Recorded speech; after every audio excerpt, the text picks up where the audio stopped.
Welcome, welcome, welcome to the Busy Moms Fitness, Nutrition, Mindset, and Accountability community.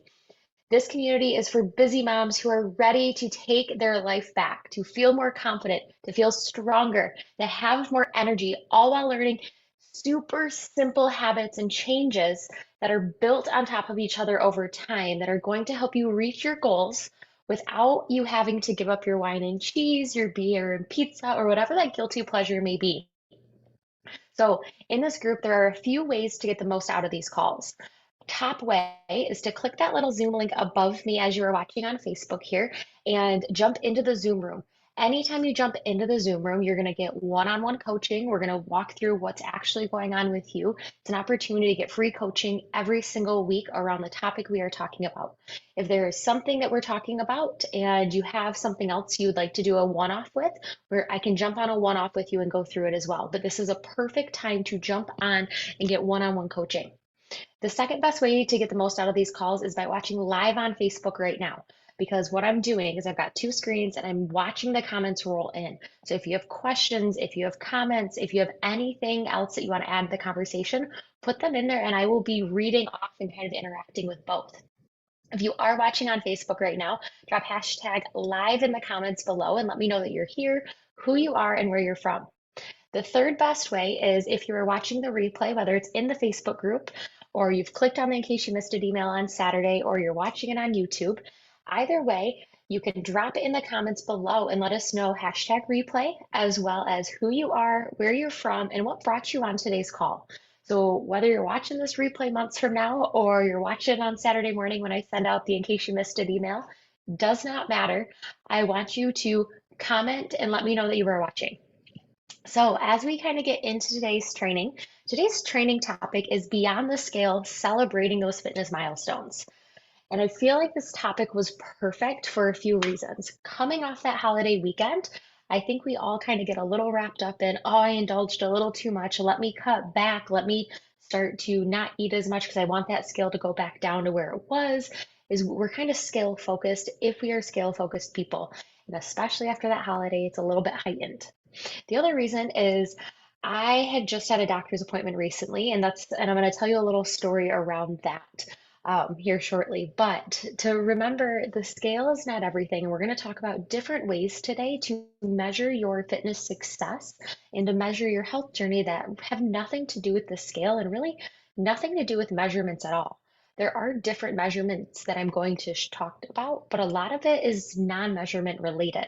And the less we can focus on those measurements and the more we can focus on how we feel, how our clothes fit, and just like our energy, how we stand, things like that, that right there is what's really going to give us the confidence to continue on that journey. That scale is just a number. I've been a variety of weight and I've looked different at every weight. So when you think about today, I want you to think about, are you someone who steps on the scale every morning and you are obsessed with if it goes a pound up or a pound down? Or are you someone who just does their yearly appointment, but you still are not sure how to track your progress? So whether you fall into I track every morning or I track once a year when I go to the doctor, I want you to think about what are some different ways that you currently track your fitness journey? What are ways that you see that you're making progress or you're not making progress? And if there's anything else that you have to add that I'm not going to list off today, feel free to drop it in the comments and let us know. I like to hear how other people track. I think I have about 10 or 12 different tips or ways to track that progress. So as we come up with things and we kind of talk through some of this, if you've got anything else to add, drop it in the comments and let me know you're there. So part of the reason today's training has happened is I used to be someone in college who would weigh myself all the time. My roommate had a scale, and they weighed themselves, and I was like, oh, I'll weigh myself. So I weighed myself just about every time. I weighed myself before the gym, after the gym. I was focused on the number. I got a Fitbit when I went to college. I was using MyFitnessPal in high school. I continued to use MyFitnessPal in college. And I was so focused on the numbers of calories in, calories out, scale up, scale down. And I became kind of obsessed with it for a short period of time and realized that as I got through my degree and I learned more about health and wellness and nutrition and things like that, our bodies naturally fluctuate. Especially as females, we have hormones that there's certain times of the month where you're going to be higher and certain times when you're going to be lower.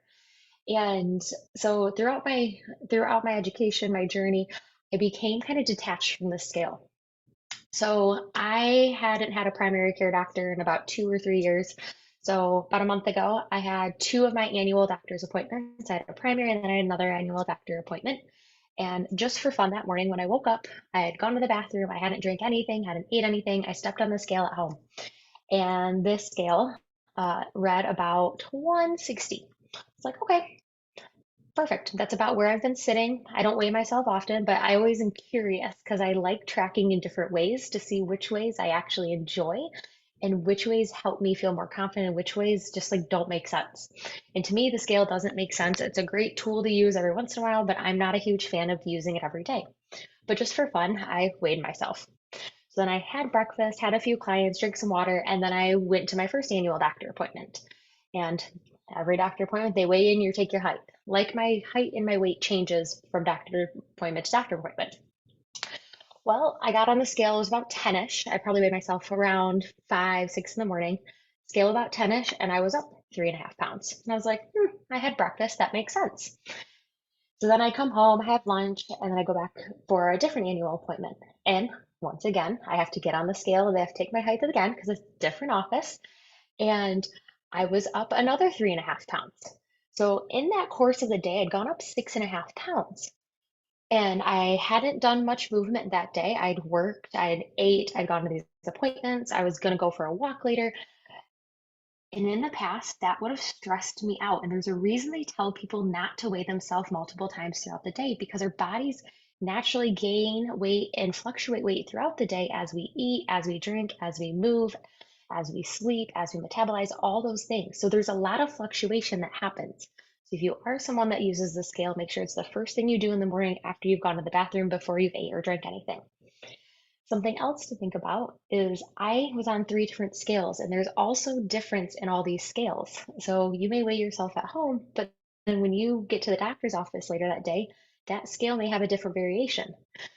So there's so many things that can cause us to think about, well, I just shouldn't eat the rest of the day, or I need to go do more cardio, or oh, nope, that's not how it is, and justify that that's not the normal weight. It's natural for our bodies to fluctuate. It is natural. If I were to weigh myself in the morning and at night, there's going to be a difference. But then we sleep, we metabolize, and then our body gets back to neutral. So that is natural, and it's also natural to have these like little spikes during the month and then these lows. It's like weight loss is not just this all the time. And often when we think if we're on our fitness journey, it's, oh, I'm here and my weight's just going to do this. That's not the case. You're going to get I'm here. Oh, are we down? Okay, we're up a little bit. Oh, we're down a little bit more. Oh, we're going back up. It's kind of like a roller coaster. So if you are someone who tracks your weight every single day, you may see there's those little fluctuations that happen. It's natural and it's normal, but it can really get in our minds of, oh, I need to do more of this, or I need to not eat, or I need to do more cardio, or whatever that looks like.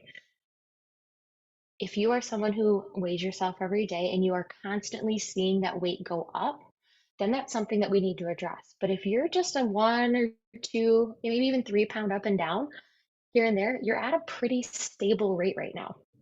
I know I have a fluctuation about 5 pounds that I sit in between, depending on the time of the month, what I've ate, my activity level that week, my stress levels, my sleep, all those things take into account of how much we weigh.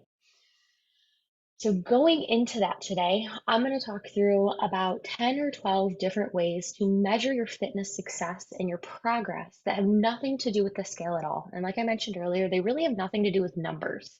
Some of the ones towards the end do, but the ones here at the beginning don't. And one of the best ones that I love, that I really like to see with my clients when we're working one-on-one, is their strength and cardio endurance increases. So they can pick up heavier weights, they can lift heavier, they can be on the bike longer, they can run longer distance without feeling winded, they can maybe talk when they exercise, whereas before they couldn't. Thinking about what are changes in your body, both strength wise and cardio wise, that have happened. So, that first thing is your strength and your cardio increase. You are able to sustain exercise for longer periods of time. You're able to work yourself a little bit harder. And if you can do that, that's a really good way to see that you are progressing through your exercise and your fitness journey. That has nothing to do with the scale. You're not going to be able to step on the scale and it's not going to be like, wow, you're so much stronger now. You can lift 20 pounds. That's not the case. You actually have to lift the weights and see the progress in those numbers and be able to go out and do cardio and be like, wow, this is easier. Oh, my joints don't hurt as bad. Oh, I can have a conversation with you while we run. Number two, your ease in everyday activities. So this is something that I actually have been talking to a few of my clients with. They're like, I get really achy. I've got achy joints. I feel like I'm always sore. Well, when they're like walking, carrying the laundry up and down, doing the stairs, grabbing something off the top shelf. But then we start working together and we work on stretching, we work on exercise, we work on nutrition, we work on sleep and stress. And all of a sudden, our ease to do everyday activities starts to get easier. If you're someone who struggles to get up and down the stairs and you really have to hang on to that railing, well, by doing strength training, we're going to strengthen those leg muscles. It's going to help make it easier to get up and down off those stairs, up and down those stairs. So thinking about as we incorporate fitness, things are going to get easier in everyday life. Raking, gardening, getting up and down off the ground with the kids, picking stuff up, bending over, lifting things. All of those natural everyday functional movements that we do without even thinking about it are going to get easier. We just have to slow down and kind of think about it every once in a while and say, oh, these stairs are easier than they were before. Or, oh, I can stand on one leg with my kid and I haven't been able to do that in so long, but because I've been practicing. So things like that are another great way to assess, are you progressing? Are things getting easier in everyday life for you? Third way is the fit of your clothes. So we all wear jeans at some point or some tighter pants. We all wear leggings, and I can guarantee, myself included, that there's times where those leggings feel a little tight and you're thinking, "Ooh, can't imagine what jeans feel like right now." Or you put on the jean shorts at the start of the summer and you can tell there's just our bodies fluctuate.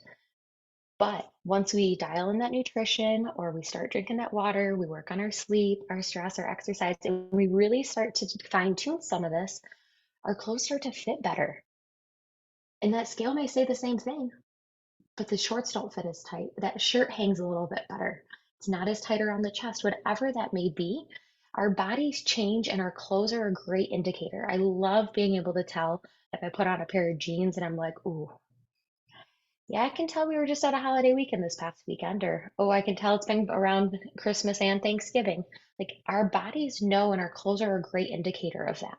So it's always great to have a variety of clothes. Ones that fit you really nice, ones that sometimes feel a little tight, but knowing that when not like super tight where you're uncomfortable and like in a weird position where you're like, oh, yep, I that's a little reminder. My jeans are that way almost all the time. I don't enjoy jeans, so I know if I want to enjoy jeans and I bought the size that fit me, if I don't stay up on my cardio and I don't stay up my strength training, my jeans don't always fit as great.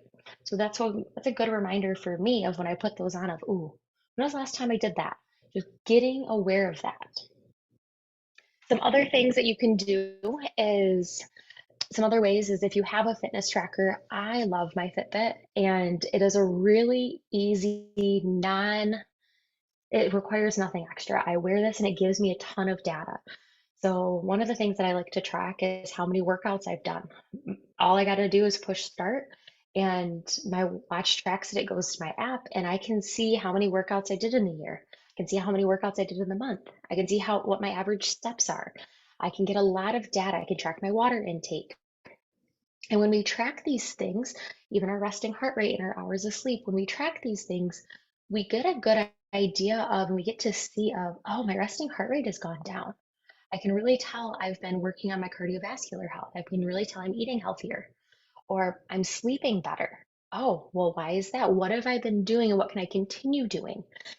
Maybe it's you've never worked out and you start to see those little boxes checking off of, oh, I just had 3 workouts this week. Like that is progress. When you go from 0 to 1 to 2 to 3, that is progress that usually goes unrecognized and we don't celebrate.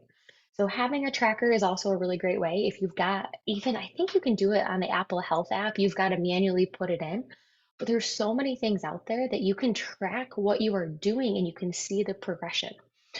All our one-on-one clients, they use an app called My Coach where we put in tasks and actions for them.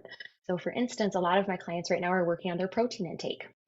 And I can visually see what days they hit it, what days they don't. Well, when you don't, why is that not happening?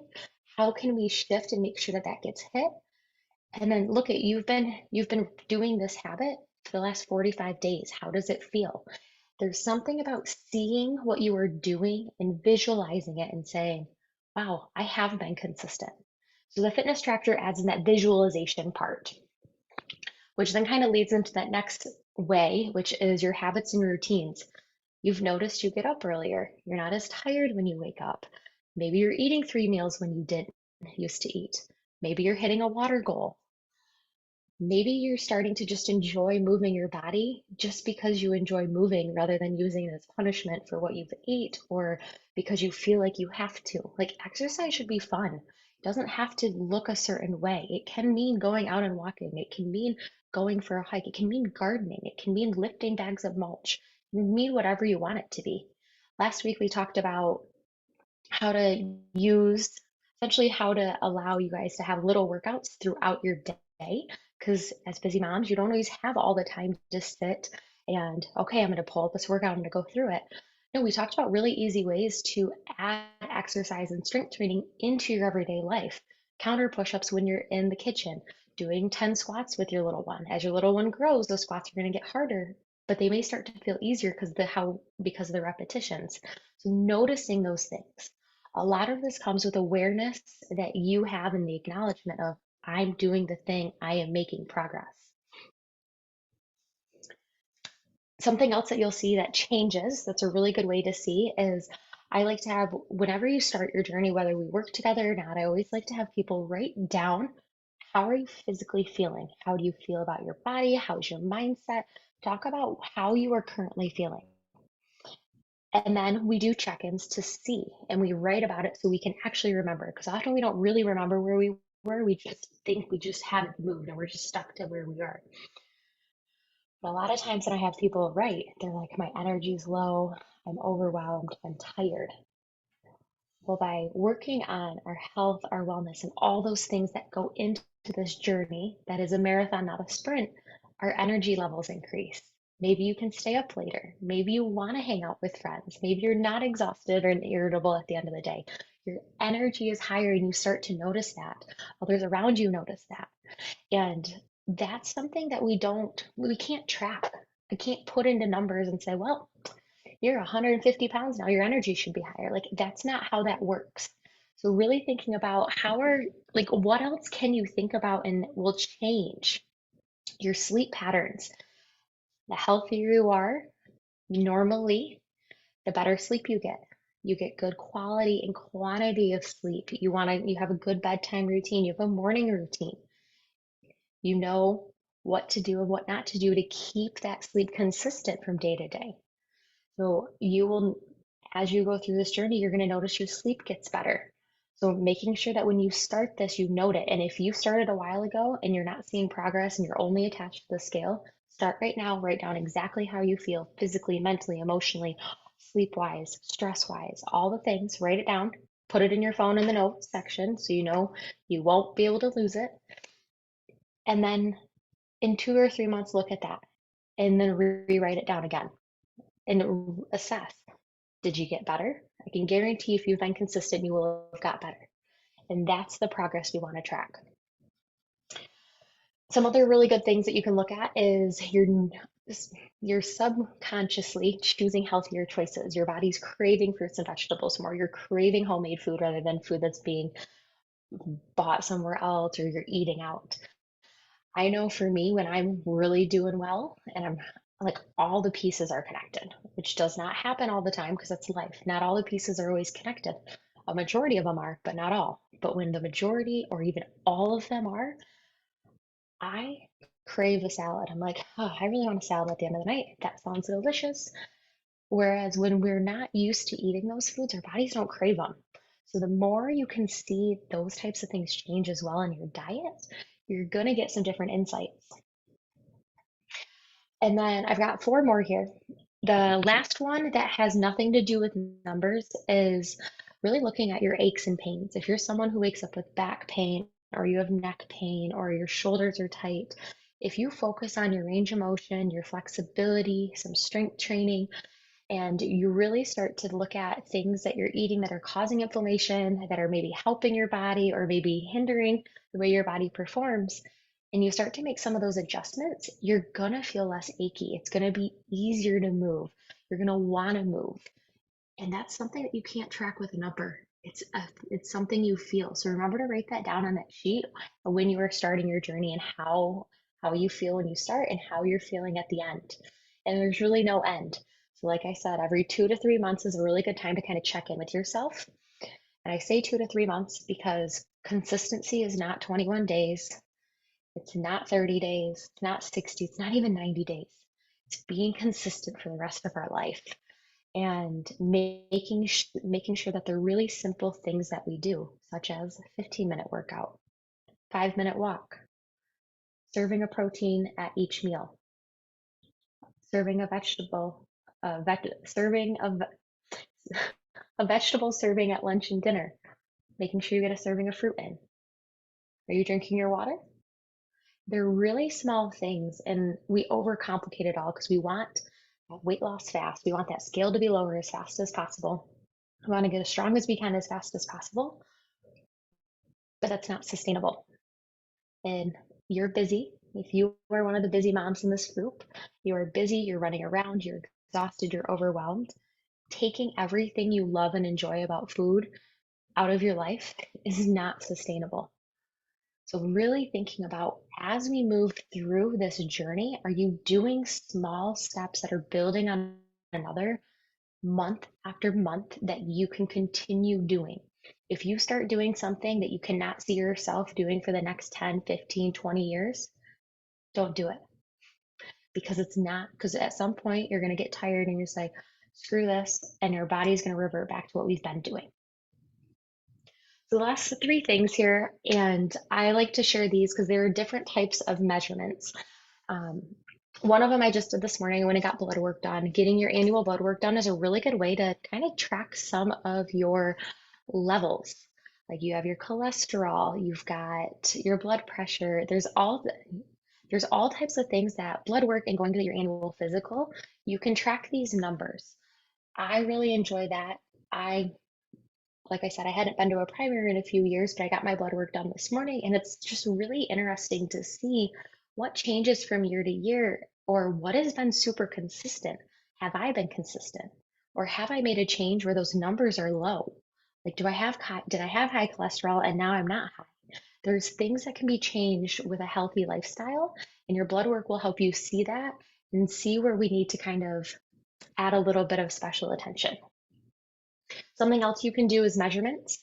So you can use a tape measure and you can measure your waist, your hips, your arm, your neck, your thigh. Got a whole you got a whole thing with that. Skin folds are another way to measure your body fat percentage. They have nothing to do with the scale, but they're just different ways to measure, because your scale may be the same, but you may lose 5 inches. They're just different ways to measure our bodies. And the last one is progress photos. So, you've probably seen them all online. You stand in front of the mirror and you take a photo in the front, you take a photo of the back and the sides, and you just kind of watch your body change, because it takes a long time for us to see the change. Others around you are going to see the change in your body before you do. We're the most critical on ourselves. So just kind of keep photos are a really great way. And if you're not comfortable with a body photo, you can just do like selfies, because our faces also change as we change our diet, our exercise, our stress, our sleep, our water, all those things. The shape of our face changes, the definition, things like that change as well. So it's just another way that you can track your progress without using the scale. So for those of you who are still here and listening, I'd love to know, was there anything else that you track your progress that I did not name off today? Because I know there's much more out there and I could probably keep going for a while, but I really wanted to hit on the ones that I think are the most beneficial And it's the ones that have no number attached to them. They're the ones that make us feel a different way. There's the ones that make us feel stronger, that we recognize, oh, I can actually help move furniture now. I can lift the 50-pound dumbbells and carry those through the garage. I can grab that laundry basket and walk up and down the stairs with ease without getting out of breath and feeling tired. I've got good form. Maybe I'm sleeping better. My stress levels are lower. There's so many things that happen to us physically, mentally, and emotionally that change when you go through your health journey. And we progress, and often there's such small changes built on one another that we don't even realize it's happened. And that's why it's super important to document in the beginning or when you start. And if you already started and you realize you hadn't done this, do it today. Write down how you feel physically, emotionally, mentally, stress, sleep. How are you sleeping? How are you eating? Write a long paragraph. Everything you could possibly think of. And then every 2 to 3 months, do it again. Every 2 to 3 months, do it again. Every 2 to 3 months, do it again. And keep a log and track that progress. We have to track the progress in some sort of way to know that there is change happening.